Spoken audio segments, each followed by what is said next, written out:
c'est la bonne course à gagner cette saison, quoi. Enfin, étape. Et par rapport à la première étape, on a bien pris cher quand même. Et ouais, on a eu 3 jours de suite sous speed dans 20-25 nœuds, 30 nœuds des fois. Et ouais, c'était pas facile. Ouais, ça s'est montré sur la deuxième étape que je commence à bien comprendre les ficelles et tout.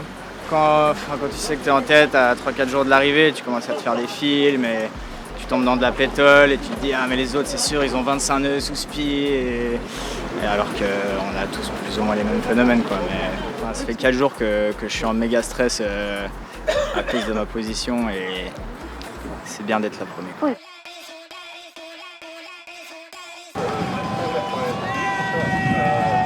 C'était dur, on enchaînait front sur front, on a pris 2 dorsales, enfin c'était moins cool qu'à la première étape quand même. Hier après-midi c'était le pire, on a cru qu'on n'allait jamais arriver quoi, on faisait du prêt à tirer des bords carrés pendant toute la journée.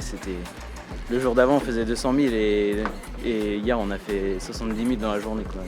Bon, on verra pour le général, on verra comment ça se déroule, mais il y a je pense qu'il y a encore même des belles choses à jouer au classement du championnat de France, donc on verra bien ce que faut attendre encore un petit peu. Là c'était une deuxième étape quand même plus dure que la première, moins linéaire, on s'est pris 3 fronts, 2 dorsales, la dépression ibérique que personne n'attendait. Mais après, comme je suis parti dans le bon groupe dès le début, en fait je trouve que c'est ça qui fait la différence. Dès que tu pars dans le bon groupe, après tu es bien placé. Et ensuite l'enchaînement il se fait assez naturellement quoi. Ce qui fait la différence sur la SAS, c'est que c'est pas les courses de saison où vraiment on peut s'en sortir avec la vitesse. Là il y a tout un côté vraiment gestion de course qui est beaucoup plus complexe, gérer soi-même, savoir quand accélérer, quand temporiser, gérer son effort, qui est peut-être plus subtil et je pense que c'est là où je maîtrise bien et j'arrive à bien en sortir. Ça m'a prouvé que je pouvais me battre avec les meilleurs et les plus rapides sur la saison, parce que j'y figurais pas forcément sur la première partie de saison.